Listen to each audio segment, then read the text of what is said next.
You're tuned in to the It's Real podcast with your hosts, Kayla Callender and Andrew Yagi.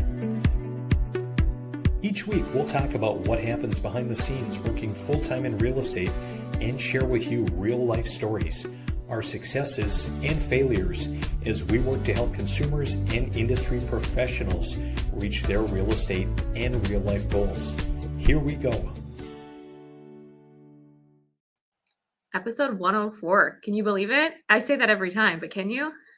I can believe it. I also believe we maybe haven't shot an episode in like 2 weeks. So it's good to see you, Kayla. It's good to see you. What's new in your world? What is new? I don't know. Just kind of excited for spring. Yeah. Although it's like, I feel like it's 2 steps forward, 1 step back. Super nice weather. I was just talking with one of my agents and they're like, wow, we were sitting outside last night. It was so nice. And then this morning it's like 20 to 30 degrees. It's like mortgage rates. It's like, just wait for a day and they'll change, right? It's wild. Really? I was voice messaging a girlfriend at 4:48 last night. Don't ask me why I remember, but doing the voice message, I'm like, it's beautiful outside. By the time she got it, she's like, it's awful outside. So yeah, cold day in Fargo in the Midwest, but I see an 80-degree day coming up. So we'll just hope for that, right? Yeah, well, we won't hope. We know it. We know it will get here. We know better days are ahead. And, It's really easy to look at our part of the country and think, man, why do we live here? The winter, it's long, it's cold. I feel like this winter went by pretty quick. And even I was talking to a friend earlier who said, hey, we're thinking of putting our dock in here today. They were actually going to do it yesterday, but it was so windy. And so thinking about putting it in. And so, hey, I mean, if you can enjoy your lake property part of April, May, June, July, August, September, October. Yeah. Really we have a nice amount of pretty decent weather. Mm-hmm. We do. And when you talk about like the lake, I think about, we haven't been out there a whole lot, but we enjoy the weather until October. I mean, there's days that we still have our pontoon on the water in October and it's beautiful and you see the different colors and it's quieter. So like there's just a lot of good weather. No, it's not 80 degrees all the time, but I mean, I think we're just used to it though. Like we can handle like a 40, 50 degree day and still be out at the lake. So yeah. Speaking of, have you guys been out lately, out to the lake? Well, sort of. We're having some issues. So just like any homeowner, there's always projects and things, but our well pump stopped working. Our Wi-Fi had some issues and our shoreline had some damage because we face the south. So there's wind. And so we had riprap done and it's all like, pushed up. So we've been out there a bit, but, without a well pump, they couldn't dig. So we weren't out there as much. So we've been in Fargo, which is kind of crazy because I don't really know what Fargo is like on the weekends because we're always out there. But, as it warms up, we're getting excited because the dogs want to run. And I wouldn't be surprised if we put our dock in sooner than later because the ice is coming off. So, yeah. How about you guys? Are you out there? Newsflash, the ice is practically all gone. I was up flying a couple times this week and was up on Monday actually picking up my float plane, which I'm gonna resolve to fly more than 2 times this season. Last year, just busy with kids, real estate, too much going on, but I'm going to do it. So I was picking it up and I thought, hey, I'm going to try to make my first water landing of the season. I just checked a couple of lakes just north of Fergus thinking hopefully the ice would be off. It wasn't. I didn't have time to go over to West Battle or Ottertail where I know I could have probably found a swath. But on Wednesday, I was down to St. Paul and back and all of the ice was virtually gone. So it's crazy how quickly it disappears.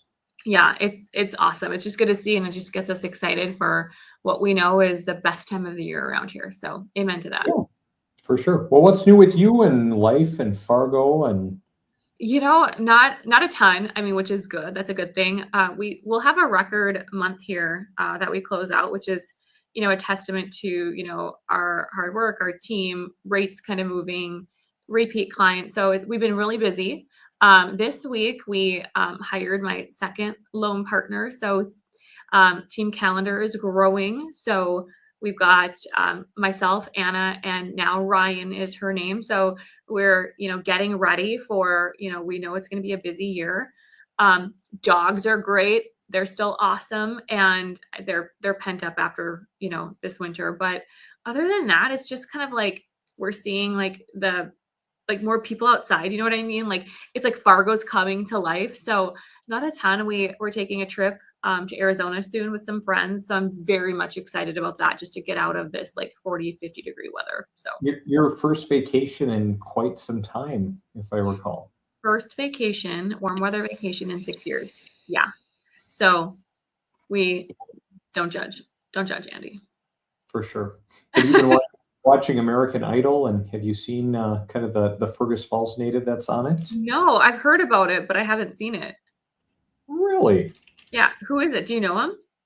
I don't know him personally. I know his dad was a pastor, and his dad passed away a couple of years ago from cancer. Excuse me. And mom is still around as well, but I got to know them pretty well in my prior life working in funeral service, and they would, if not be doing a service, they're both very talented musicians, his parents. So Oh, wow. they would do music quite often. So I don't know him, but I feel like I know him a little bit. And Yeah, for it was sure. really, really cool. There were, yesterday in Fergus Falls, there were a bunch of businesses that actually, donated a bunch of their proceeds, Mm-hmm. to him. So last night we were out and about, and we went out to Uncle Eddie's, an ice cream place downtown, which is actually owned by a contractor who he works for. And so Sure. people were out the door, in line, basically coming and getting ice cream, and they were, donating some of their proceeds cool. to Chris. So it was really, really kind of cool to see some of that. And Katie and I, we celebrated our 10th wedding anniversary yesterday. So Wild. My gosh. What did you guys do? she was mad at me for making this post, but basically worked on a rental property. We were I had her over working and cleaning. So no, we weren't on a vacation or some fun adventure or anything like that. But we did that and went downtown for dinner. Took the girls out for dinner. Wandered down further for ice cream, and that was that. I love that. And are the girls excited for summer coming up?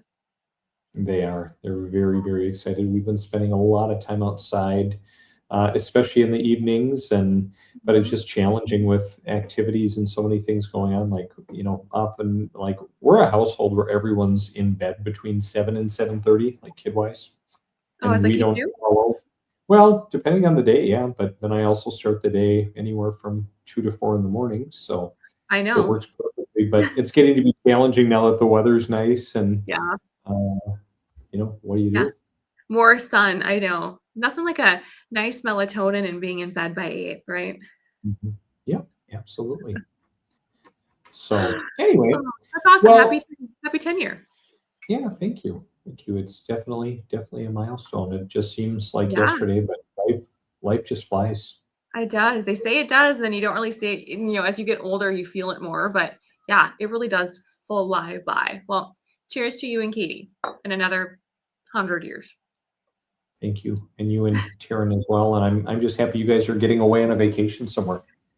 Yeah, you and me both. We're celebrating a friend's 40th, so we're gonna hike Camelback, go to some nice dinners, and just be with friends. Like we're just Yeah. excited to relax. So thank you. Cheers. And hopefully you're going to be able to step away a little bit from the mortgage piece and not worry quite as much, or is that still going to be hard? The only thing that's tough is the one thing I've stopped doing, Andy, is I think I've talked about this before, is I reserve my nights and my weekends for clients that are committed. If I've got a client that's brand new and they're like, hey, I found a house, we want to write an offer, I've started to say, you know what, like we have a process, we want to take care of you. It's more than just giving you a letter. So I've gotten a lot better about that as the business has grown. But, every now and then someone needs an updated letter. They want to make sure their numbers look right. They want to chat through a strategy. I love that. Like that, I can step away anytime. But, I used to be on call and I would be running pre-approvals at 9 o'clock on a Saturday night, and clients wouldn't get the house and they'd leave for a year. And so it's just really setting boundaries so that, I'm present with those that are around me or the clients that are committed to working with my team. So, But yes. those individuals you were writing for, 9 o'clock on Saturday night, and you call them clients and they disappear for a year, were they really clients? Well, exactly, right? It's like, I hear you're the best, but sometimes what clients don't realize is being the best is not about just being fast. Yes, there's a time in this industry where speed is important and speed can win, but there's a difference between having speed and helping someone with an emergency that shouldn't have happened because they've known they should have done this, a year ago. So, I think the biggest thing to keep in mind, and this is in general in life, but especially in sales, is most people will never and have no intention of working with you. mm, Even people that know you, family members, friends, they're not necessarily going to work with you. And, once you resolve yourself to that fact, life goes better because then mhm. you can set some standards. And I look at the standards we have Yeah, in our business and our team. Of course, I tell is now on my team, there are 6 of us that are licensed agents, awesome. and most everyone is younger in the business but similar in age to you and I Yeah, tell them often early on, you're going to have to take more at bats if you want to yeah, grow your business, but let me help you cut some corners. And a big part of that is not doing free consulting for people, not chasing people, yeah, ultimately getting them to come into the office to meet with us, whether they're buying or selling. If they're willing to do that, there's a very high likelihood that we're going to have a successful relationship. mhm. Otherwise, just being an order taker, or just going and opening doors and being a tour guide. I even had an agent reach out who's not even from Minnesota. I think he has a Minnesota license, but said, "Hey, yeah, I've got a buyer coming to town. He's going to go to some open houses. Can you just open the door at one of your properties for him and let him in?" Oh, wow. And and as agents, we do have a duty to make it easy for the properties we have listed to get shown, and take down any barriers. But I that's a big pet peeve of mine, Kayla, because if roles were reversed, I would certainly refer those buyers out Yeah, to that area, a state away they were looking at, even if I was licensed, if I was unable to be there. And I've mhm. got a lot of places and some long distances to sell properties, but I'm not going to try to get an agent to do my work for me.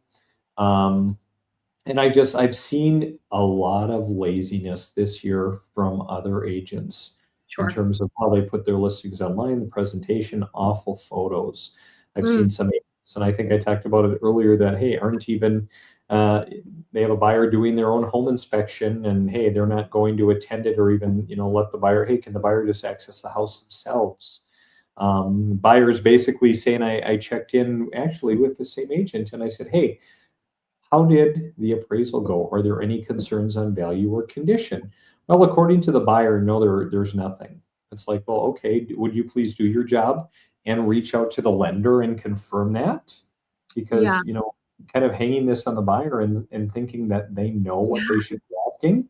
yeah, So it's all the more I look at, down the road technology, I look at AI, and I look at there are a lot of people freaking out, hey, my job's going to be gone. And a lot of people are going to lose their job. And yeah. actually, a lot of people deserve to lose their job in contexts like that, because you're providing nothing, no service Mhm. for your client.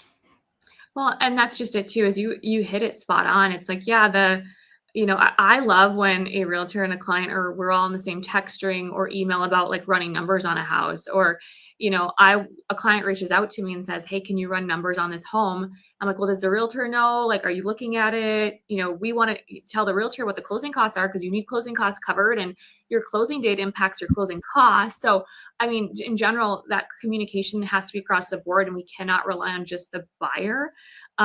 And I think that is probably more common now that you mention it, Andy, is like, oh yeah, the client's gonna figure it out, but it's such a more like smoother process when the realtor's involved. So a lot of times I don't have to really let a realtor know like, hey, the client's not getting us their docs. But I had one recently where I'm like, hey, realtor, this client has not gotten us docs. We closed in 2 days. We are pushing it. And I had to get the realtor involved because a lot of times clients think, oh, yeah, we close on Thursday. We'll just get the docs then. And it's like when you're all on the same page and you're all in it to win it, doesn't it make such a difference when people just communicate? Huge. And you and I both dread when we see certain names in our inbox, whether it's an offer or a communication or something, right? And it's like, oh boy, this is going to be challenging. I'm going to be doing their work too. Or Yeah. some that, hey, this is going to be very pleasant. Oh, yeah. I get, my whole team gets excited when we see certain realtor names, and every now and then I'll see like one of my team members be like, thank goodness it's her, thank goodness it's him, because we just know it's going to be a smooth process. And I was talking to my colleague here the other day, and he's like, isn't it wild how when clients just trust that you're going to do the job, that you're the expert, he's like, isn't it just so much easier? And it's like, amen. When we need something, and a realtor or a listing agent, appraiser, insurance agent, client, when everyone gets us items faster, we can execute much quicker and get a faster pre-approval. So I've got clients that, we closed last week and they didn't get their insurance finalized till the day before closing. Well, guess what? We can't figure out final numbers or final approval or any of that. So we give people the benefit of the doubt, but like, we really have to push some people, but communication goes a long way. I've seen, that makes me think, I've seen in commercial transactions where the buyer comes to the closing table, and of course using a small town bank, not escrowing anything, and they don't even have insurance in place on the day of closing. And the local banker's like, well, yeah, just get that figured out as soon as you can, and get it over to us. And it's like, ooh, that's a little bit challenging and a little bit risky. Yeah, amen. And I think at the end of the day, like, the sad part is sometimes clients don't realize who they're working with until it's too late. You know what I mean? And vice versa. But ultimately, that's where people just need to do their research, and you just got to surround yourself with those people. And we talk about it all the time, Andy. Surround yourself around those people you want to work with, but we can't help who we work with sometimes too. So I always dread, and in fact, I had someone I'm close with reach out today asking my advice on an offer they received, and they're not working with me. And I said, shouldn't you be calling your agent? And they said, yeah, about that. Or this will probably be the last time we work with so-and-so. Yeah. So yeah, life is always very interesting. So especially in real estate, man. do you have any fun stories or anything unique that's happened lately? I feel like I don't want to be a Nancy, but like I'm seeing offers submitted, Andy, offers submitted without pre-approval letters or pre-qualification letters, if you will. I've had 2 or 3 in the last week where they said, we found a house, we're writing an offer. And the one I'm like, okay, we got to get an app. We got to have a conversation. And by the way, I'm so shocked. Sorry, I'm going to say it. I'm going to ruffle some feathers, and I don't care. Is that if you are a real estate agent, a realtor, you would not show someone a home without, you need to have written consent, of course. They have to sign certain documentation, but you're not going to just start showing homes randomly to people, even if they are in contract with you, if you haven't had a conversation of what city do you want to live in, what neighborhood, what are your wants, your needs, your hopes, your yeses, your nos. But I am, because the buyer knows where they want to be in. They know what they want. So I'm just here to open doors for them. You're just here to open doors. Yeah. Well, it just shocks me that, okay, some realtors think that, they would never do that, but they think, hey, can you just get these clients pre-approved? But they've never talked to you. You don't know their financing. An application will ask your social security number and your date of birth, but it doesn't ask like, how much money are you going to make from the sale of your home? And what is your realtor listing it for? And what are they charging? And hey, do you want to pay off any debt with your proceeds? And what is your budget? And so pre-approval is seen as just a piece of paper. And I'm seeing that so much more lately of like, just go get the letter. But clients don't understand anything about their financial picture. So my point is, you need a buyer consult as a realtor, and you need a buyer consult as a loan officer. Otherwise, we're order takers. We're just like, I think they can put 20% down. They've got money in their bank account, but how do I know that they don't have a big debt to pay off without talking to them? So I'm seeing, Andy, just a lot of, we just need the letter, but clients have no idea what the payment is or their situation. So I've had a couple of those lately, more than I can say. And then I've just seen a lot of clients not responding. We ghosting you? Yeah, but then they're not necessarily like leaving us, they're just not responding, to the point of like, I've had to get financial advisors involved, I've had to get realtors involved, I've had to get spouses involved, like, hey, have you heard, can you, and some people are on vacation, or some people just don't think it's a big deal.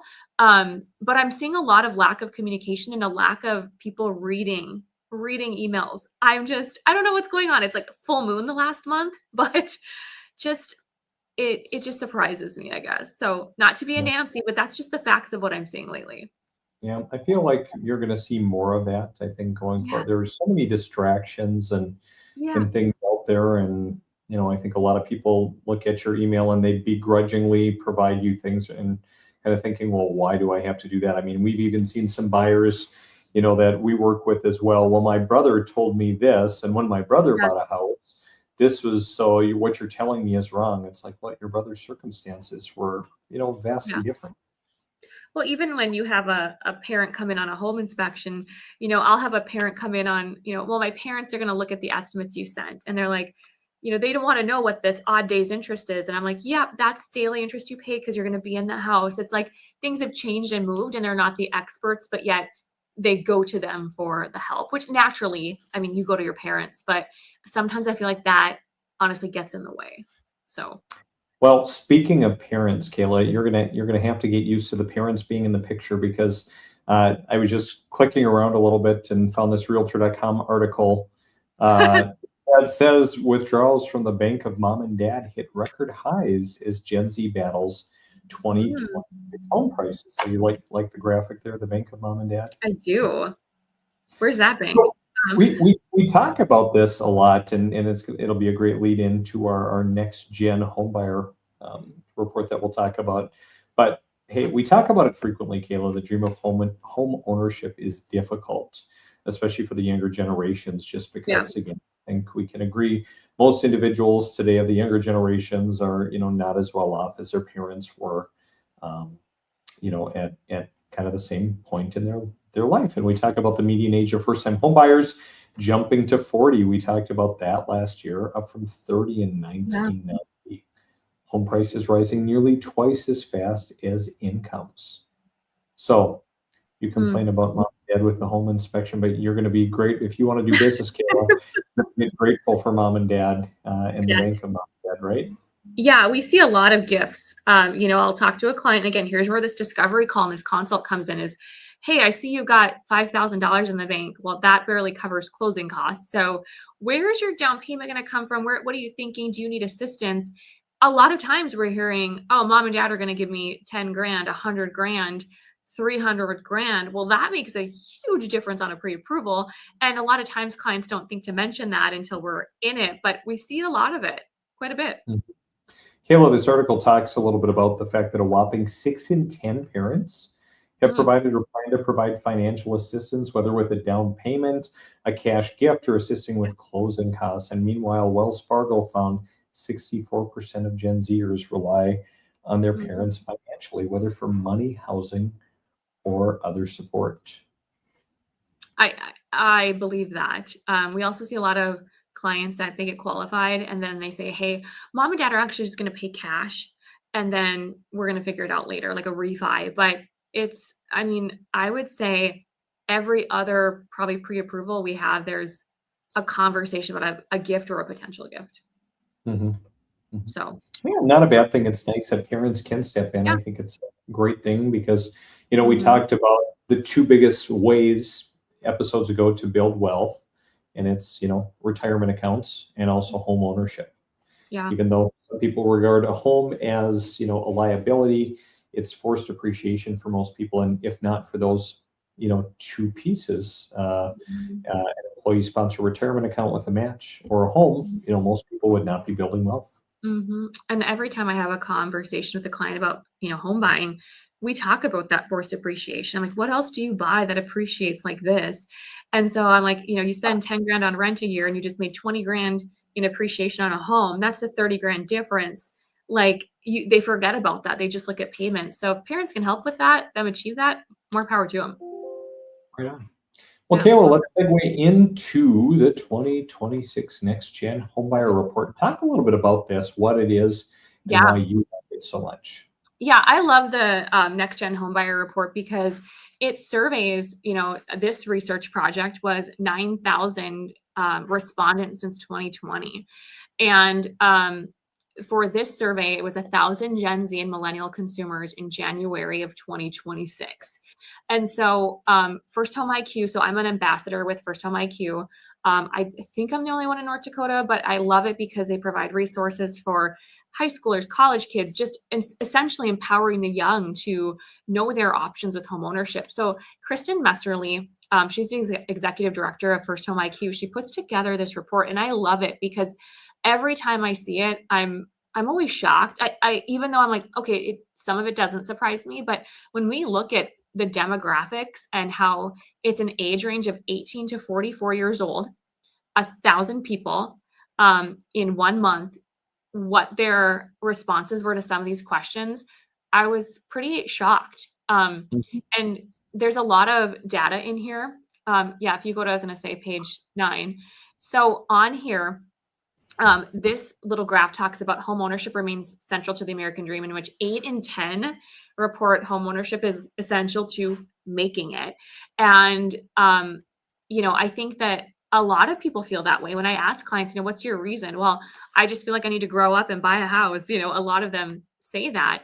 And I think that aspiration, that dream is there for everybody. I think a lot of people just don't think that they're qualified or they have some work to do. But seeing the first time home buyer age of 40, I think by that time people are like, I need to stop renting. I need to stop throwing money away. So I like that. If you go to page 10, it talks about people just wanting stability. They want stability. They want, to feel safe. A lot of people think that they missed the boat. But really, ultimately, we always talk about when's the best time to buy real estate. Well, yesterday. So if you can't, today, let's do it tomorrow. But there's also the belief that home ownership is a good investment. That belief dropped by more than 0.5%. So what's causing that? Like, why are they believing that? And I think it's down to the cost, the cost of insurance, the cost of taxes. Keep scrolling down, you'll see 3/4 of next gen buyers believe home ownership is harder than it was for their parents. And Andy, I don't know about you, but I feel like it is a little bit harder as well with guidelines, with, increased prices compared to income. I think that that's real. And I think people think that, oh my gosh, I'm going to be committed to this mortgage, and it scares them. What are your thoughts on that? Yeah, I think so. And I just so many more hoops to jump through. And I think today, I think a lot of people have a real problem with commitment, Kayla. And I think that it comes with jobs, it comes with relationships, it comes with things like home ownership. I mean, there were some people, I really loved, on page 9 where it talked about, basically the American dream. And most people, of course, financial independence, home ownership, stability at home, the ability to choose a career path, freedom to live on their own terms. I mean, yeah, that's the American dream. It's defined by this. But I think that's really awesome to see. But yeah, I think there are a lot of challenges out there, but it's come opportunity as well. Well, absolutely. And question for you, do you think men or women are more likely to save? Andy, what are your thoughts on that? Women. Men are more likely to save regularly, 72% versus 56% on page 12, bottom. And more likely to maintain a budget, 81 versus 68. Wow. I don't know. I think women have, the shopping, purse, shoe, hair. I mean, it's harder for us, man. Like, I can't say that stat's not accurate. What's that? It doesn't have to be. Doesn't have to be. But I mean, I thought that was telling. But the other thing I want to talk about on this report on the top of page 13, it talks about the overqualification myth. And despite strong financial habits, next gen buyers may be over-prepared. I love this commentary here. I think sometimes, and I see this a lot, clients say, I just have to get my stuff in order and I need to increase my credit score and I need to do some work. But I say, well, who's telling you need to do that? And they say, well, nobody, but I just think I need to get my stuff together more. Well, most people are qualified and then they wait, prices go up, maybe they switch jobs or they have a late payment or something, and they just don't think they can do it. And I remember back in January, I think it was 2 or 3 people within a week that happened with me. And within the next week, they were out shopping for homes. So I'm seeing a lot of that. People are kind of just getting in their head about it. Are you seeing that too at all? Or I suppose you probably see people after the fact. Yeah, I mean, I think people are all over the place, but yeah, I think you're right. And I think so many people, um, they're just, we get into the perfection trap. And it just made Mhm. me think of John Acuff's book Start, where it Mm, talks about a lot of people, living in fear and just being worried, or even, I think in my own life where, hey, I've mm. had plans to launch something or do something. Well, it's not quite perfect. It's not ready to go. It's like, get it going and just start and just do it today. Because I mean, if Mhm. you wait for absolute perfection, it's probably never going to happen. I'm super guilty. Same thing. Like it's just, oh, it won't be great. Well, you just have to do it. So that takes me to like if you go to page 17, fear, it talks about the fear of a buyer as well. And fear of being taken advantage of, fear of pressured into decisions not being the right ones, fear of not being told about better options. I think right now people have access to social media and AI and ChatGPT and Claude, and they're asking.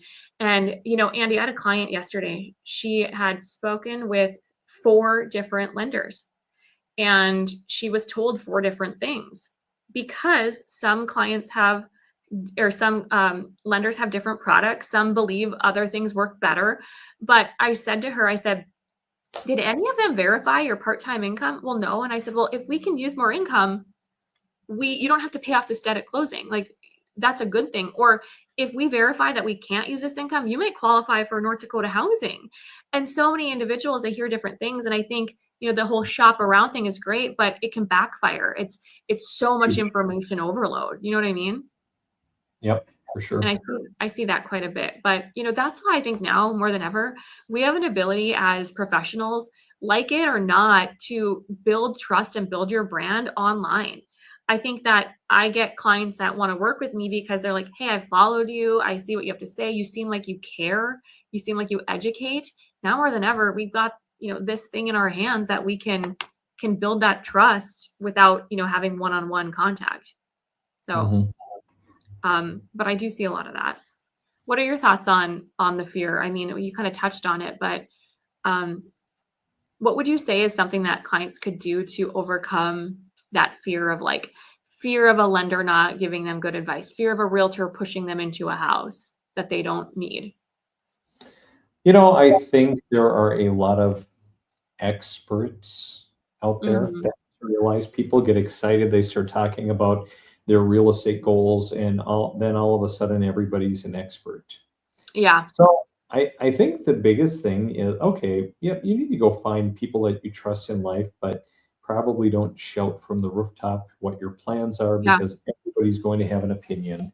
And Yeah. that isn't always a positive thing, which I think leads to more fear because, again, you talk about 4 professional lenders giving contradictory advice. Imagine, 20 family and friends, same Well, thing. right. They do the same thing. And I think that there's just so much information out there to access, and AI, I think it can just confuse people. I also would say clients, instead of just calling a lender to ask about rates, you should do your research and Google and find ways to pull up numbers or whatever you can to learn about the individual, because I think that people confuse rate with quality or rate with experience. And so I would challenge anyone that's listening to this that's a home buyer to do your homework. If you really are wanting to shop for the best, don't just make it about price, make it about the person as well. I, Um, I found that interesting kind of near the end of this report, Kayla, where it talked about who do people turn to yeah, first? you too. 43% to a real estate agent, 35% to a financial advisor, and the lowly loan officer comes in at 26%. Which just Although, blows my mind. interestingly enough, humans are trusted slightly more than AI. 45% Mhm. trust human professionals more, 38% trust both equally, 12% trust AI more, and 6% would not trust either. So if you can't trust a human or AI, who do you turn to? Well, right. I mean, that's telling. But I think, I've got a lot of people that are not lenders that try to speak and say, oh, yeah, you should be able to do this, this, and this. And I've had to call the realtor and say, that's not a thing. And I actually, Andy, for the first time, I think the other day, I said, please do not listen to your realtor. You are getting bad advice and this is confusing you. And she kept talking about, well, my realtor said, I'm like, your realtor is here to find comps, to sell you a home, to show you homes, to help you in that capacity, what a price is worth and what you should negotiate, and the legalities of the paperwork. This is lending and financing, and how many loans has your realtor done? And so I had to say that because this client was so confused, and I think you're exactly right. So many people think that they're the experts, and it just confuses clients. Yeah, for sure. Yep. I was going to say the last thing I want to touch on was, if you just scrolled up just a little bit to page 19, it says where Next Gen researches home ownership is YouTube, AI, TikTok, Instagram, and Reddit. I mean, does that surprise you, or does that feel like pretty on par for what you thought? I look at, a lot of people they always say go to TikTok, to Instagram, to Facebook to be entertained, to get educated. A lot of people go to YouTube. So that's not surprising. I did, breaking down on the next page where it talked about the preferences. I know you're big on Claude these days. I use Claude a little bit. Otherwise, ChatGPT is still my daily driver. I use Manus for a lot of, coding and more complex projects. But I just thought that was kind of interesting. I do hear a lot of people talking about Claude. So maybe if you want to get more in tune with the consumer, Kayla, and boost your trust level, you need to go back to ChatGPT, I think is what that's saying. Maybe. I mean, it's crazy what ChatGPT will tell you, and I'm looking for a lender and what it pulls, and I'm looking for a real estate agent. How is it pulling that data? But I think, there's just going to always be noise, always. So, but no, ultimately, I think this report is just super telling. If you are a lender or a realtor, I think that you can learn a lot from this report. We talked about it. I do a monthly agent Zoom, and we talked about it last time. And it's like, get out there and, provide your audience on social media with information, because there's so much misinformation out there. Like, be the one that, kind of breaks through those barriers, because the more people that we have talking about the truth and educating, the more it wipes out that expert that thinks that they know what they're talking about. Right on. Well, a lot of great information. Episode 104 is in the books. We did it. Will we get Great to 104? connecting, and let's do it again next week. But in the meantime, have a great weekend, Kayla. I will if you will. See ya.